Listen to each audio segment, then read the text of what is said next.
तामीर के मकसद से भूमि पूजन की तैयारियां मुकम्मल हो चुकी हैं और यह भी फाइनल हो चुका है कि भूमि पूजन तकरीब के बाद वज़ीर आज़म नरेंद्र मोदी मुल्क से खिताब करेंगे। मीडिया जराये से आ रही खबरों के मुताबिक पीएम मोदी तकरीबन 1 घंटे तक अवाम के सामने अपने जज्बात और एहसासात रखेंगे और बताया जा रहा है कि भूमि पूजन के मौके पर यह अमल 5 अगस्त को यानी कल तकरीबन 12:30 पर शुरू होगा और करीब 2 घंटों तक ये इसी तरीके से पूरा अमल चलेगा। और इस सिलसिले में बाज़ाब्ता तौर पर सजावट का काम मुकम्मल कर दिया गया है। और इस बीच ये भी आपको बताते चलें कि जहां पर पहले से ही तैयारियां की जा रही थी और अब इसके फौरन बाद जहां पर 12:30 पर भूमि पूजन का आगाज होगा और 10 मिनट तक चलेगा। इसके फौरन बाद श्री राम जन्मभूमि मंदिर की संगे बुनियाद से मुतल्लिक अवामी तकरीब में वज़ीर आज़म की शिरकत होगी, जहां वो खिताब करेंगे। और इस बीच आपको ये भी बताते चलें कि भूमि पूजन से कबल मंदिर से मुतल्लिक अवामी तकरीबात तकरीबन 1.25 घंटे चलेगी, जिसमें वज़ीर आज़म मोदी के अलावा आरएसएस सरबराह मोहन भागवत, उत्तर प्रदेश के वज़ीर आला योगी आदित्यनाथ, गवर्नर आनंदीबेन पटेल समेत कई अहम शख्सियात मौजूद होंगी। और बताया जा रहा है कि तकरीबन 1.5 घंटे तक होने वाली इस तकरीब के दौरान अहम शख्सियात अपनी बात रखेंगे, खिताब करेंगे और मोहन भागवत भी खिताब करेंगे इस तकरीब से, लेकिन यह मालूम नहीं हो सका कि उनकी तकरीर कितनी देर की होगी। बहरहाल रामलला की अजीमुशान मंदिर तामीर की खुशी में अयोध्या पूरी तरह डूबता नजर आ रहा है और घर घर में जश्न मनाए जा रहे हैं और 5 अगस्त को बड़ी तादाद में दीप जलाने की तैयारियां भी अयोध्या समेत मुख्तलिफ हिस्सों के अंदर चल रही हैं। इस बीच आपको ये भी बताते चले कि यूं तो भूमि पूजन तकरीबन 5 अगस्त को है, लेकिन 3 अगस्त से ही राम जन्मभूमि अहाते में पूजा और रसूम की अदायगी का अमल शुरू हो चुका है। और आज राम जन्मभूमि में रामाचार्य पूजा का भी इनेकाद हुआ, जिसके बारे में बताया जाता है कि इससे देवी देवताओं को दावत दी जाती है। खूबसूरत तस्वीरें अयोध्या से आप देख रहे हैं, जहां पर पहले ही तैयारियां मुकम्मल की गई थी और पूरा इस अयोध्या की नगरी को सजाया गया था। सिविल इंतजामिया के साथ साथ पुलिस की तरफ से और मकामी इंतजामिया की मदद ली जा रही है। बड़े पैमाने पर सख्त सिक्योरिटी के इंतजाम इस इलाके के अंदर, क्योंकि वज़ीर आज़म का दौरा होना है और उससे पहले सिक्योरिटी के इंतजाम जहां पर पुख्ता है, वहीं पर मकामी सतह पर सिविल इंतजामिया की तरफ से भी इकदाम उठाए गए हैं। इस बीच अयोध्या में राम मंदिर भूमि पूजन की तैयारियां जहां पर मुकम्मल हुई, 5 अगस्त को भूमि पूजन किया जाएगा। और इस दरमियान जहां पर तैयारियां पहले से वज़ीर आज़म के दौरे से पहले हो रही थी, लेकिन अब सबकी नजरें इसलिए भी मरकूज हैं क्योंकि स्टेज पर सिर्फ 5 लोग ही जहां पर मौजूद रहेंगे। और इस दरमियान भूमि पूजन के लिए मुहूर्त निकालने वाले पुजारी को कर्नाटक के बेलगावी से फोन पर धमकी मिली है। यह खबर भी आज निकलकर सामने आई है। वो पुजारी जिन्होंने मुहूर्त निकालनी है, जिनकी बड़ी जिम्मेदारी होगी कल और भूमि पूजन के दौरान अपना अहम किरदार अदा करने वाले, इस सिलसिले में बेलगावी के तिलकवाड़ी पुलिस स्टेशन ने मामला भी दर्ज किया है। धमकी दिए जाने के ताल्लुक से पुजारी विजेंद्र का कहना है कि एक फोन आया और किसी नामालूम शख्स ने कहा कि आपने मुहूर्त की तारीख क्यों बताई और आप इसमें शामिल क्यों हो रहे हैं। पुजारी ने यह सुनकर धमकी देने वाले से कहा कि ऑर्गेनाइजर्स ने मुझसे भूमि पूजन की तारीख बताने की अपील की थी और मैंने इस पर अमल दरामद किया और तारीख बताई। इसके बाद पुजारी के मुताबिक धमकी देने वाले ने अपना नाम तक नहीं बताया। काबिल जिक्र है कि यह भी है कि पुजारी के मुताबिक इससे पहले भी उन्हें कई फोन आ चुके हैं, लेकिन उन्होंने इसे संजीदगी से नहीं लिया था। लेकिन भूमि पूजन से चंद घंटे पहले उन्हें एक बार फिर फोन कॉल पर धमकी दी गई है। बेलगावी पुलिस ने इस ताल्लुक से तफसील देते हुए बताया है कि राम मंदिर भूमि पूजन का मुहूर्त बताने वाला 75 साला पुजारी विजेंद्र, जिसको फोन पर धमकी मिली है और फोन करने वाले ने कहा है कि वो मुहूर्त की बात को वापस लें। और इसके साथ साथ आपको ये बताते चलें, पुलिस का कहना है कि सिलसिले में केस दर्ज कर लिया गया है और मामले की तफ्तीश भी शुरू की गई है। पुजारी विजेंद्र को धमकी मिलने के बाद बेलगावी वाक्य शास्त्री नगर में पुजारी की रिहाइशगाह पर पुलिस एहलकार तैनात कर दिए गए हैं।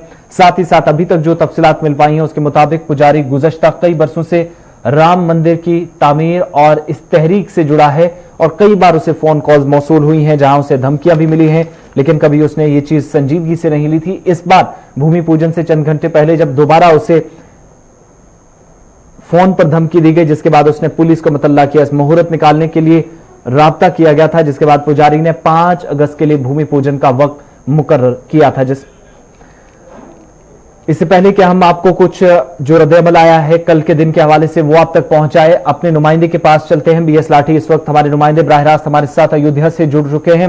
लाठी, कल का दिन काफी अहम दिन है, उससे चंद घंटे बाद कुछ ही समय बचा है जब तैयारियां, खुद प्रधानमंत्री भी वहां पहुंचेंगे, किस तरह की तैयारियां प्रशासन की तरफ से अब नजर आ रही, क्योंकि कल खुद मुख्यमंत्री योगी आदित्यनाथ ने वहां पर जायजा लिया था, मुआयना किया था, लेकिन आज जब कुछ ही घंटे अब बचे हैं भूमि पूजन से पहले, उस वक्त तैयारियां क्या है? देखिए, जो मोदी जी के कार्यक्रम सूबे के जो मुखिया थे योगी आदित्यनाथ जी, कल उसका अंतिम रूपरेखा वो तय कर चुके हैं, फाइनल कर चुके हैं। अयोध्या बिल्कुल मोदी के इंतजार में है और एकदम बिल्कुल यहाँ सुरक्षा व्यवस्था, उनकी जो फ्लीट पहुंच गई है, एसपीजी के उनके जो सुरक्षा व्यवस्था के जो अधिकारी हैं वो भी पहुंच चुके हैं। फ्लीट का रिहर्सल भी हो चुका है और जहां वो पीएम मोदी आएंगे, जहां पहले यहाँ हनुमानगढ़ी जो है, हनुमानगढ़ी पर अभी कुछ ही देर पहले उनका रिहर्सल हुआ है। जिस पॉइंट पे वो जाएंगे उनकी फ्लीट वहां जा करके एक जगह रिहर्सल हो चुका है, एक बार, फिर शाम को होगा, 2 बार रिहर्सल होना है। और जो सुरक्षा व्यवस्था की जो कमान सौंपी गई है यहाँ की, जिसे प्रदेश की जो एडीजी लॉ एंड ऑर्डर है और यहाँ तमाम आईपीएस हैं, जो तमाम डीआईजी, एडीजी, आईजीएस स्तर के अधिकारी लगाए गए हैं और 40 कंपनी पीएससी और 10 कंपनी आरएफ, और जो सुरक्षा व्यवस्था का खाका तैयार किया गया है वो सख्त होगा, क्योंकि पीएमओ का कार्यक्रम है। और देखा जाए सुरक्षा व्यवस्था की बात की जाए तो राव ने पहले ही अलर्ट किया है कि जो खुफिया विभाग है उनको भी अलर्ट किया गया है, और जो आईएसआई है, जो अलकायदा के आतंकवादियों को इसकी निगाहें हैं, जो उस पर अलर्ट किया गया है इससे।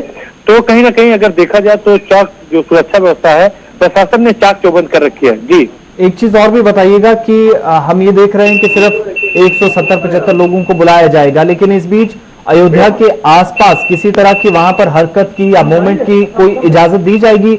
यानी दूर दराज का जो क्षेत्र है, नजदीक तो बहुत कम लोग जाएंगे, जो आला अधिकारी होंगे या उनके साथ सिक्योरिटी फोर्सेस के दूसरे जवान होंगे, लेकिन इसके आसपास जो शहर के अंदर लोग काफी समय से इंतजार कर रहे थे, उनको इजाजत होगी यहां पर मूवमेंट की?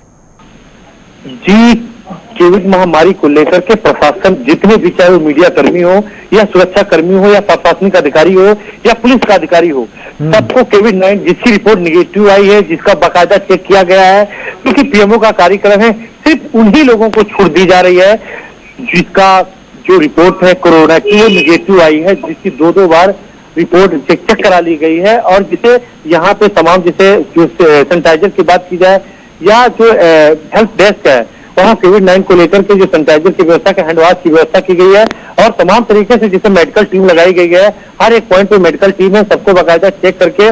और रह गई जो बात बाहर की बात है, तो आज ही अगर देखा जाए रिहर्सल होने से पहले जो उन्हीं लोगों को अयोध्या में एंट्री की जा रही है, जैसे जो जरूरी, किसी की अगर तबीयत खराब है, किसी को मेडिकल लाइन पे जाना है, या उन्हीं लोगों को अभी एंट्री की जा रही है। शाम को 6 बजे से जितनी अयोध्या जनपद की जितनी सेवाएं हैं वो एकदम सील कर दी जाएंगी, क्योंकि कोरोना महामारी को लेकर चलते। वैसे अयोध्या की जनसंख्या कम से कम, सिर्फ अयोध्या की बात की जाए, शहर तो बड़ा है, पर अयोध्या की जनसंख्या की बात की जाए तो कम से कम 10 लाख है। तो कल जो सूबे के योगी आदित्यनाथ मुखिया है, उन्होंने सबसे रिक्वेस्ट की थी कि अपने अपने घरों में, सब टीवी पे और अपने अपने घरों में प्रधानमंत्री जी का जो भूमि पूजन वो आधारशिला रखा जाएगा, वो अपने अपने घरों से उसका। कल ये खबर आई थी लाठी की, वहां पर जो मुख्य पुजारी हैं, कुछ जो पार्ट टाइम वहां पर आते थे, काम करते थे, उनमें से 3-4 का नाम आपने भी जरूर लिया था, जिक्र किया था, वो पॉजिटिव पाए गए थे। उनके साथ कुछ लोगों का उठना बैठना रहा होगा पिछले दिनों के दौरान। ये प्रक्रिया जब से चली है, काम शुरू हुआ था, यहाँ पर तैयारियां की जा रही थी, कुछ लोग ट्रेस या ट्रैकिंग का जो प्रोसेस था, क्या वो लोग ट्रेस हो पाए हैं जो इन पुजारियों के साथ कॉन्टिन्यूसली राब्ते में थे, कांटेक्ट में थे उनके साथ? जी बिल्कुल, उनके साथ जो बड़े पुजारी हैं आचार्य सत्येंद्र दास, उनके साथ जो 4 पुजारी हैं, उनकी चारों लोगों की रिपोर्टें निगेटिव आई है, और उनके साथ जो सुरक्षा व्यवस्था दी गई है, उनके जो गनर है उनकी भी रिपोर्ट निगेटिव आई है, और परिसर में जो तैनात थे कम से कम 20 जवान, उनकी भी रिपोर्टें निगेटिव आई है।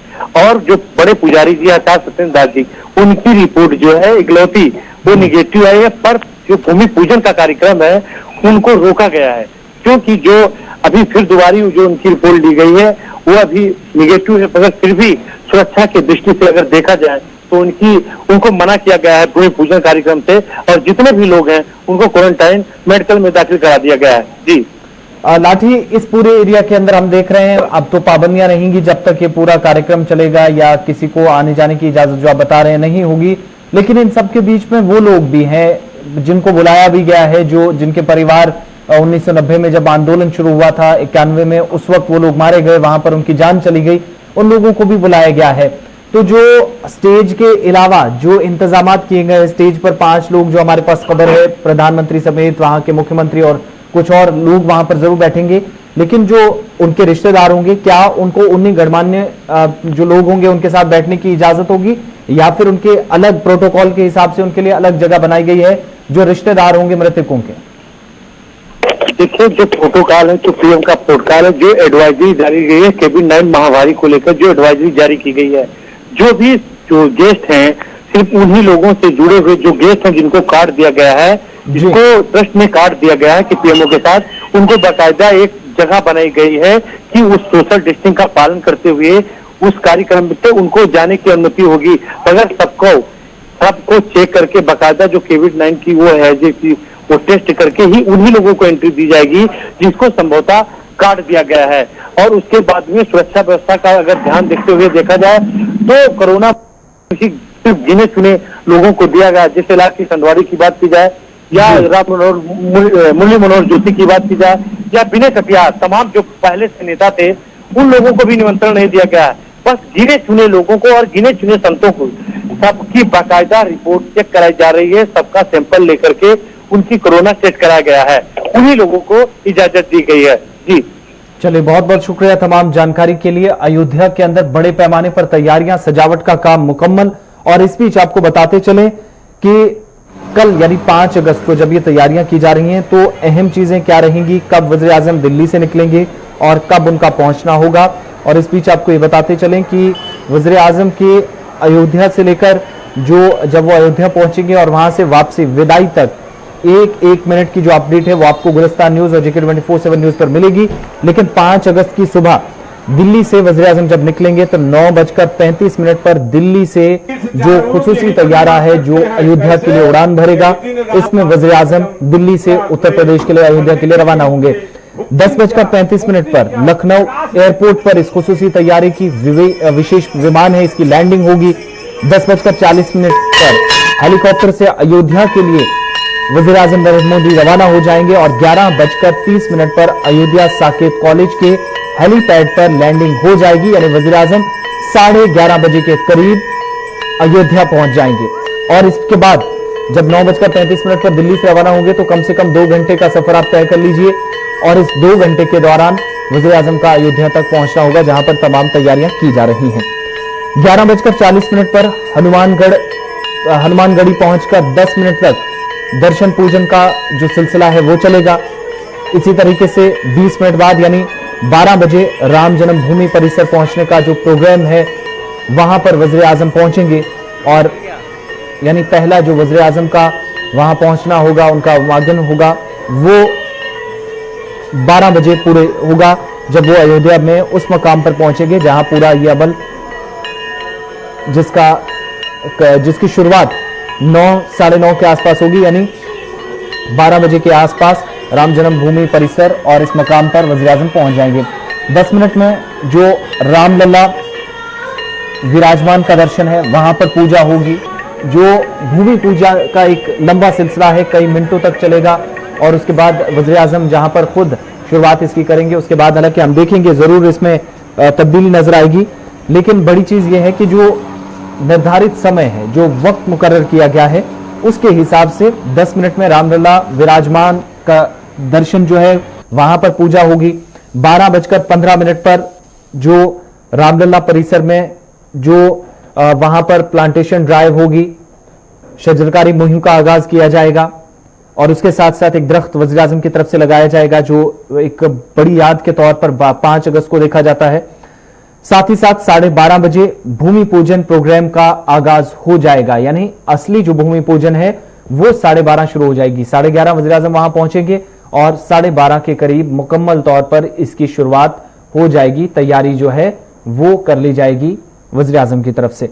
12:40 पर राम मंदिर की संगे बुनियाद रखी जाएगी और इस बीच वज़ीर आज़म का सबसे दौरा, जो कल का दौरा, उसकी सबसे अहम कड़ी यही होगी कि वज़ीर आज़म भूमि पूजन के बाद जब शिलान्यास करेंगे, जब वज़ीर आज़म की तरफ से फाउंडेशन स्टोन रखा जाएगा, ट्रस्ट को इसकी जिम्मेदारी दी गई है, वो कामकाज करेगा। लेकिन राम मंदिर की तामीर के लिए भूमि पूजन के प्रोग्राम के बाद इसकी जो शुरुआत होगी वो 12:40 पर, जब राम मंदिर की तामीर के लिए वज़ीर आज़म नरेंद्र मोदी खुद, उनके साथ दीगर लीडरान भी होंगे, ट्रस्ट के जिम्मेदारान होंगे, उनकी तरफ से इसकी आधारशिला रखी जाएगी, संग बुनियाद रखी जाएगी। साथ ही साथ 1:10 पर आपको ये भी बताते चलें कि नेत्रयोग गोपाल दास वेदांती, जो कि ट्रस्ट कमेटी जो उनकी तरफ से है, वो कमेटी से एक मीटिंग करेंगे, बातचीत होगी, यानी आगे का लाहेमल क्या होगा वो सबसे अहम चीज रहेगी। 2:05 पर साकेत कॉलेज हेलीकॉप्टर के लिए वापस वज़ीर आज़म अयोध्या से रवाना हो जाएंगे, यानी रामलला जन्मभूमि जिस मकाम पर वो जाएंगे वहां से वापसी का उनका अमल जो है वो 2:05 पर शुरू होगा। 2:20 पर लखनऊ के लिए हेलीकॉप्टर वापस उड़ान भरेगा और 10:30 बजे माना जाता है कि श्री राम जन्मभूमि जो वो मकाम है जहां पर मंदिर की तामीर होनी है, वहां पर जो अभी तक हमारे पास खबर है कि सेक्रेटरी चंपत राय के मुताबिक भूमि पूजन का जो प्रोग्राम है इसके दौरान कोविड-19 के प्रोटोकॉल के साथ ही वज़ीर आज़म की जो हिफाजत पर मामूर सिक्योरिटी एहलकार हैं उनको भी बाज़ाब्ता तौर पर इसी प्रोटोकॉल के तहत अंदर जाने की इजाजत होगी। साथ ही साथ जो बड़ी चीज इस प्रोग्राम में देखने को मिलेगी वो ये कि इस वक्त वज़ीर आज़म की तरफ से जो यहां का दौरा किया जा रहा है, कल के दौरे को छोड़कर बहुत सारे और दीगर अमूर हैं जिन पर तबादला ख्याल होना है। और कल पूरी अयोध्या नगरी के अंदर माना जा रहा है कि एक खास चीज वो ये देखने को मिलेगी कि वज़ीर आज़म के दौरे के साथ ही वहां पर सबसे अहम चीज कि इस हिस्से के अंदर जहां पर वज़ीर आज़म कल संगे बुनियाद रखेंगे मंदिर की तामीर से पहले, और इसको लेकर जो सजावट का काम मुकम्मल किया गया है वज़ीर आज़म की तरफ से, इस पूरे दिन पर जहां पर खिताब भी किया जाएगा और तकरीबन 10 से 15 मिनट तक वज़ीर आज़म का जो खिताब रहेगा वो काफी अहम रहेगा। क्या कुछ वो वज़ीर आज़म इस हवाले से कहते हैं उस पर सबकी नजरें टिकी होंगी।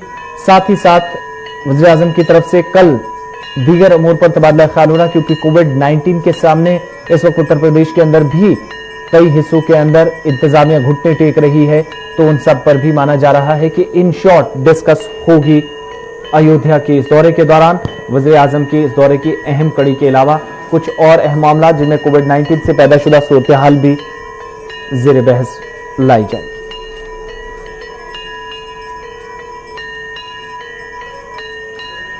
इधर मंदिर के मामले पर अब रद्द-ए-अमल आना भी शुरू हो गए। राजस्थान के गवर्नर कलराज मिश्रा ने अब कहा कि राम मंदिर की तामीर से हजारों लोगों की उमंगों और एहसासात को अमली जामा पहनाने का मौका मिला है। उन्होंने उम्मीद जाहिर करते हुए कहा कि मंदिर को मजहबी अमाहंगी और आपसी भाईचारे की मिसाल के तौर पर देखा जाना चाहिए। यही सबसे बड़ा मुल्क के अंदर पैगाम हो। आज वो मंदिर निर्माण साकार रूप धारण करने जा रहा है।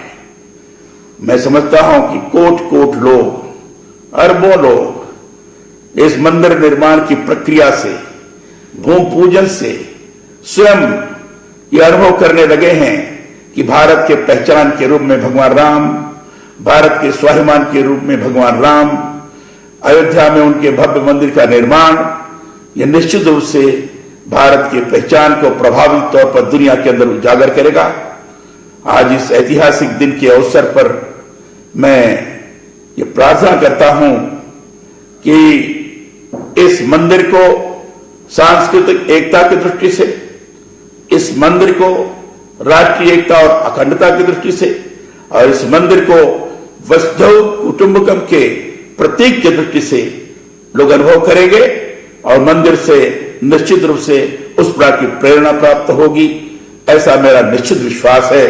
आज मैं स्वयं बहुत प्रसन्न हूं, क्योंकि हम सब लोग इस मंदिर आंदोलन में थे।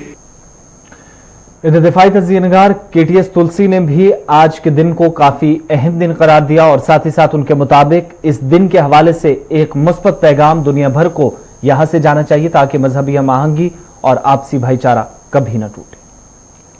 The present circumstances are also equally Ram Rajya. Everywhere, all of us, nothing happens in this world without the will of God. So, God is known by different names, but we are advised by all religions to accept the will of God. मौजूदा सूरत हाल के बीच जहां पर मंदिर की संग बुनियाद रखी जाएगी, साधु संत समाज कहीं ना कहीं नाराज जरूर नजर आ रहा था, लेकिन मौजूदा सूरत हाल के बीच भी जिस तरीके से सरकार ने अब ये पहल शुरू की है, ट्रस्ट की तरफ से जिम्मेदारी लेकर अब मंदिर की तामीर का काम बहुत जल्द करने की तैयारी की गई है। साधु संत समाज भी इस पर खुशी का इजहार कर रहा है। हमारे नुमाइंदे ने बात की कुछ साधु संतों से, उनका क्या कुछ रद्द-ए-अमल था 5 अगस्त के हवाले से, वो भी आपको दिखाते हैं। भगवान श्री राम मंदिर के निर्माण के शिलान्यास की तारीख आ गई है। हालांकि अयोध्या पूरी तरह से सजाई गई है, अलग अलग तरीके से पूरे अयोध्या में उत्सव मनाए जा रहे हैं। हमारे साथ बातचीत करने के लिए धर्मदास जी महाराज हैं, जो कि छठे पक्षकार भी थे जो राम मंदिर विवाद चल रहा था मस्जिद के साथ। आचार्य जी, आपको निमंत्रण भी बहुत बाद में मिला, इस बात की नाराजगी और बाकी के और संतों में थी, लेकिन अब प्रधानमंत्री आ रहे हैं, तो आप अपनी भावना कैसे व्यक्त करेंगे? एक लंबा संघर्ष रहा है। ऐसा है कि यहाँ भावना करने व्यक्त करने के कोई जरूरत नहीं है, यहाँ पर भाव व्यक्त करने की जरूरत है।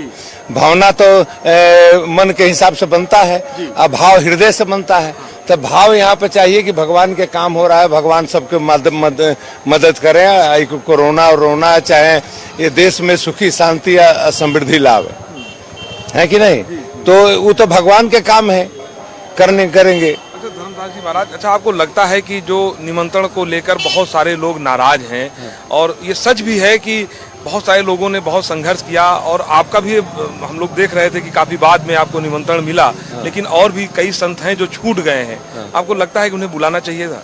बुलाना चाहिए था सबको, हमें कोई को बुलाने की जरूरत नहीं था, सबको झरा निमंत्रण कि सभी लोग आओ, सभी जो भी हिंदू जनता है आते जरा है हिसाब से दर्शन करते जाओ, कर वो हो रहा। लेकिन कोरोना के वजह से सरकार जो अगर कोई चाहता है कि न हो, तो इसलिए वो अपना नियम लगाता, हम लोग उस पर स्वीकार करते हैं। तो सब कोई भी निर्णय विवादित होता है तो ट्रस्ट पे छोड़ देते हैं भाई कि निमंत्रण देना ट्रस्ट का अधिकार है। देखिए, ट्रस्ट के कोई काम नहीं था निमंत्रण के, निमंत्रण तो डीएम आते हैं तो जिलाधिकारी के हाथ में सब चीज हो जाता है। अब तो इसीलिए हम कह रहे हैं कि फिर जब कोई विवादित बात आती है ट्रस्ट पे डाल देते हैं, तो ट्रस्ट पर डाल देते हैं, तो ट्रस्ट लोग देखिए, जैसन हनुमान जी की दया है, हनुमान जी करे किसको विवादित करते हैं किसको नहीं करते हैं।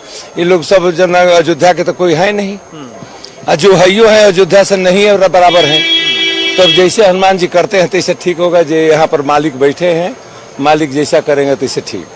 अच्छा, एक बड़ी महत्वपूर्ण बात यह है धर्मदास जी कि ये पूरा जो मामला था अयोध्या केंद्र में ही थी, अयोध्या के ही साधु संत थे, तो अब ये बात भी आ रही कि जितने अब बाहर के लोग हैं एक तरह से उनको ज्यादा तवज्जो दी जा रही है, और जो अयोध्या के लोग थे जिन्होंने लंबा संघर्ष किया वो थोड़ा किनारे हैं।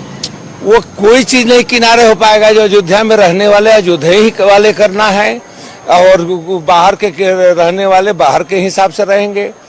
अब कोई यहाँ पर डेरा डालेगा तो नहीं बाहर वाले, तो जो भी रहना है सब यहाँ पर दुख सुख आफत सबको झेलना है अयोध्या वाले को। अच्छा, आप मंदिर के पक्षकार के रूप में रहे हैं, कल प्रधानमंत्री आ रहे हैं, मंदिर निर्माण का शिलान्यास होगा, अगर आपकी बातचीत होगी तो कौन सा सुझाव है जो देना चाहेंगे? हम कुछ नहीं सुझाव देना चाहेंगे कि अयोध्या को जैसे पहले त्रेता युग में शांति या बढ़िया से रहा, बढ़िया से धार्मिक, देखिए हरिद्वार, वृंदावन, काशी, सभी नगरी को बहुत विकास भया, लेकिन अयोध्या के कोई विकास नहीं। जो सही गांव लेखा पड़ा हुआ है, कोई न रोजगार धंधा बढ़िया है, न कोई बड़े बड़े सेठ महाजन हैं, जो सब है गरीब है, अपना लड्डू बेचे चाहे कोई खुचा बेचे वही खाए या रहे। तो यहाँ पर इसको ठीक करना पड़ेगा। तो अभी तो खूब बड़ी सुंदर नजर आ रही है, सुंदर नजर लग रही है, रंग पुत के अभाव का नाम है एथी से लेकिन आप गली गली में घूम करके देख लीजिए कि सभी शहर से उतना विकसित है ये, अभी नहीं है नहीं तो नहीं है तो मानिए वैसा ही। अभी उसको उतना विकास पर ले आवे लोग, हनुमान जी की कृपा से आवे। तो चलिए, धर्मदास जी महाराज थे जो जिनका साफ तौर पे कहना है कि अगर कल प्रधानमंत्री जी आएंगे तो चूंकि निमंत्रण में शामिल हैं, वो साथ में रहेंगे, तो उनका ये सुझाव होगा और प्रधानमंत्री से कहेंगे वो कि अयोध्या के विकास के लिए भी बहुत कुछ करना बाकी है, अगर कोशिश हो तो अयोध्या का विकास भी बेहतर से बेहतर हो। कैमरामैन जुबैर के साथ राजवीर सिंह, अयोध्या। बढ़ते हैं आगे, बात अब सियासत के हवाले से। राजस्थान में सियासी गहमागहमी जारी है, जहां लगातार एक दूसरे पर इल्जामात और बर्तरी हासिल करने की कोशिश जारी की है। आज कांग्रेस ने एक प्रेस कॉन्फ्रेंस की, जिसमें राजस्थान में जारी सियासी हलचल के लिए बीजेपी को जिम्मेदार ठहराते हुए एक बार फिर हदफे तनकीद बनाया गया और खरीदो फरोख्त का इल्जाम कांग्रेस ने लगाया। कांग्रेस के तर्जुमान रणदीप सुरजेवाला ने प्रेस कॉन्फ्रेंस में कहा कि बागी अरकान की बीजेपी की जानिब से खूब मदद की जा रही है, ऐसे में वो इन हालात से बचकर निकले। 19 विधायकों की सुरक्षा के लिए सैकड़ों हजारों 1000 के करीब पुलिसकर्मी जो लगाए गए हैं। भारतीय जनता पार्टी हर कांग्रेस पार्टी के नाराज विधायकों को जो सुरक्षा दे रही है, उसके क्या मायने हैं। इसलिए पहले भाजपा की आवाभगत छोड़ें, पहले भारतीय जनता पार्टी से मित्रता तोड़ें, पहले भारतीय जनता पार्टी का साथ छोड़ें, पहले भारतीय जनता पार्टी की मेहमान नवाजी छोड़ें, पहले भारतीय जनता पार्टी की पुलिस का सुरक्षा चक्कर तोड़ें, वापस अपने घर वापसी करें, वार्तालाप तब हो पाएगा। कृष्ण अडवाणी को नहीं बुलाने को लेकर और यहाँ तक कहा है कि राजीव गांधी की, स्वर्गीय प्रधानमंत्री की इसमें भूमिका थी राम मंदिर निर्माण में।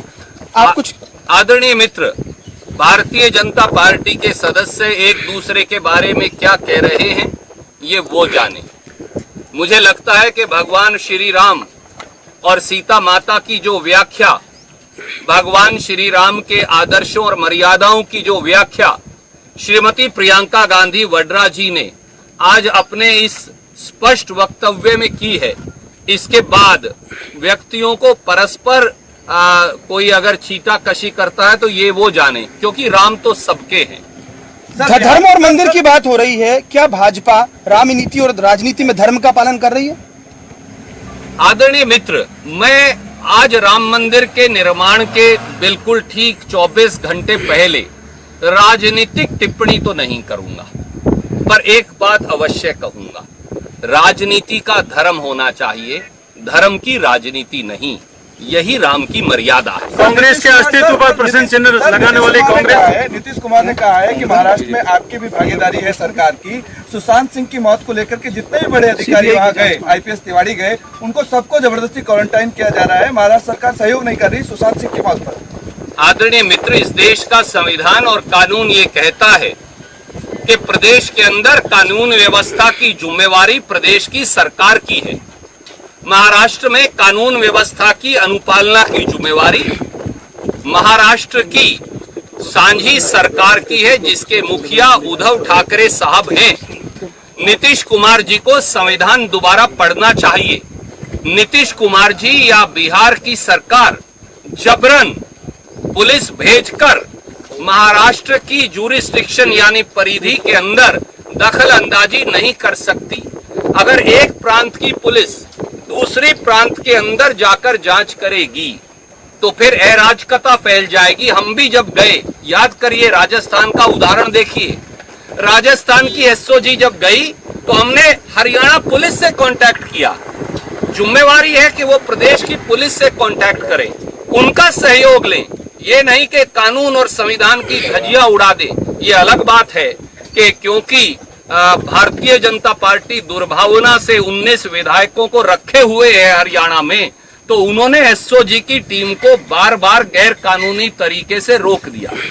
महाराष्ट्र में जो मुकदमा दर्ज है उसकी निष्पक्ष जांच होगी, सटीक जांच होगी और किसी दोषी को जाने नहीं दिया जाएगा। ये कहा जा रहा है होटल के भीतर से कि भाजपा के फोन आ रहे हैं विधायकों के। बराह रास्त आपको लिए चलते हैं, वजीर ममलिकत डॉक्टर जितेंद्र सिंह इस वक्त मीडिया से बात कर रहे हैं। क्या कुछ कहना है उनका, वो आपको दिखाते हैं। उस ग्रीवेंस सेल का एनालिसिस करते रहते थे, लेकिन जैसे छत्रपति जी ने कहा कि आर्टिफिशियल इंटेलिजेंस आने से हमारी एफिशिएंसी बढ़ेगी और यदि हमारा औसतन समय 1.5 दिन का था वो घट करके 24 घंटे के भीतर और 12 घंटे भी हो सकता है। और इस प्रकार की टेक्नोलॉजी हमें उपलब्ध IIT से हो सकती थी और इस प्रकार की पैटर्नेज हमें रक्षा मंत्रालय की ओर से मिल सकती थी, क्योंकि उनके पास रिसोर्सेज भी हैं और ग्रीवेंसेज जो रक्षा मंत्रालय से आते हैं वो सीधे सीधे वहां डायरेक्ट भी हो जाया करेंगे। इसके अतिरिक्त सर पिछले 1 वर्ष में बहुत से ऐसे प्रदेश और केंद्र शासित प्रदेश हैं जिनको हमने CP ग्राम पोर्टल से जोड़ा है केंद्रीय। अन्यथा ऐसा हुआ करता था कि बहुत से राज्यों में ग्रीवेंस सेल लगभग डिफंक्ट रहता था। और मुझे ये आपके सामने बात रखते हुए भी हर्ष और संतोष है कि नवीनतम जो हमारा केंद्र शासित प्रदेश है जम्मू कश्मीर का, उनका ग्रीवेंस पोर्टल होता था आवाज़-ए-अवाम, उसको भी इंटेग्रेट करके CP ग्राम पोर्टल से, तो जो वन नेशन वन एस्पिरेशन की दिशा में हम चले उसमें CP ग्राम ने भी अपना कहीं ना कहीं योगदान किया है। और मुझे विश्वास है सर कि इस आज की टेक्नोलॉजी के इंट्रोड्यूस होने के उपरांत हम आपको और बेहतर एफिशिएंसी का प्रदर्शन कर पाएंगे। आपका आशीर्वाद मिला आज, मैं बहुत बड़ा इसके लिए ऋणी हूं और आभार प्रकट करता हूं।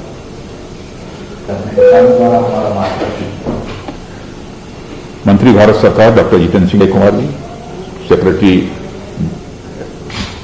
डॉ शिवाजी, श्रीमती निवेदिता शुक्ला वर्मा एडिशनल सेक्रेटरी और प्रोफेसर गणेश IIT कानपुर एवं समस्त अधिकारी वर्ग, सचमुच जब आज इस समय department of administrative reforms and public grievances और IIT कानपुर और डिपार्टमेंट ऑफ डिफेंस के बीच जो यह MOU हो रहा है, इस कार्यक्रम में शिरकत करते हुए मुझे बेहद खुशी हो रही है और मैं यह मानता हूं कि बहुत ही इंपॉर्टेंट है कि यह इनिशिएटिव है। और इस इनिशिएटिव का क्या लाभ होने वाला है मुझे बहुत डिटेल में जाकर बतलाने की आवश्यकता नहीं है, क्योंकि इस संबंध में डॉक्टर जितेंद्र सिंह जी ने भी बतलाया है और साथ ही साथ हमारे डॉक्टर छत्रपति शिवाजी, नाम बहुत शानदार है, Chhatrapati Shivaji, secretary department of administrative reforms and public grievances ने भी बतलाया है। शिकायतों का निस्तारण यथाशीघ्र होना चाहिए, शिकायतकर्ता की अपेक्षा होती है। और लंबे समय तक यदि शिकायतों का निस्तारण नहीं होता है तो एक तो हताशा और कुंठा शिकायतकर्ता के मन में पैदा होती ही है, लेकिन साथ ही साथ सिस्टम के प्रति एक अविश्वास पैदा होता है। और सिस्टम के प्रति अविश्वास पैदा होना, मैं समझता हूं कि यह कोई सामान्य बात नहीं है, बल्कि इसके परिणाम एक बहुत बड़ा संकट पैदा होता है। तो ऐसे हालात न पैदा होने पाए, सिस्टम के प्रति अविश्वास न पैदा हो, जल्दी से जल्दी लोगों की शिकायतों का निस्तारण हो। और यदि लोग देखना चाहते हैं कि हमारी शिकायतों का निस्तारण हुआ कि नहीं हुआ, तो पोर्टल पर जाकर उसे वह देख सकें। तो इस प्रकार का जो सिस्टम डेवलप किया गया है, मैं समझता हूं कि ये मेजर डिसीजन है, एक मेजर रिफॉर्म है। और ऐसे ही रिफॉर्म्स को सिटीजन सेंट्रिक रिफॉर्म्स कहते हैं। और मैं यह मानता हूं कि हमारा रक्षा मंत्रालय जहां शिकायतों के निस्तारण की कोशिश करेगा, वहीं पर इस बात की भी वो कोशिश करेगा कि कम से कम शिकायतें प्राप्त हों, अधिक शिकायतें प्राप्त न हों, इसकी भी वो कोशिश करेगा।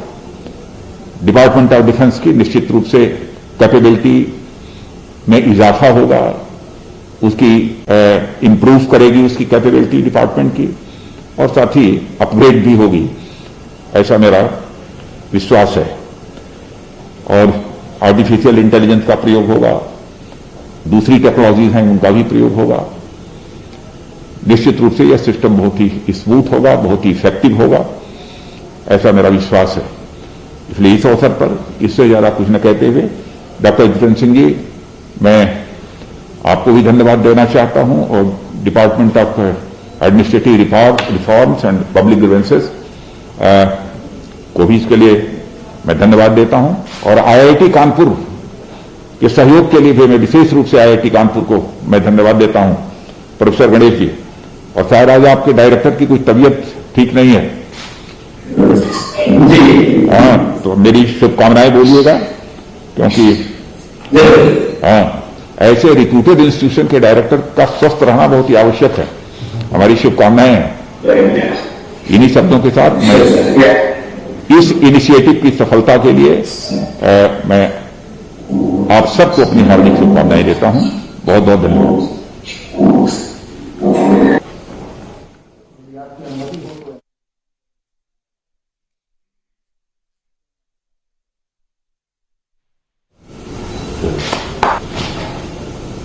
अभी तक क्या होता है सर, हम इंडिविजुअल पिटीशन, लेकिन जो ट्रेंड है, मान लीजिए 50 आदमी एक ही कंप्लेंट कर रहा है, उससे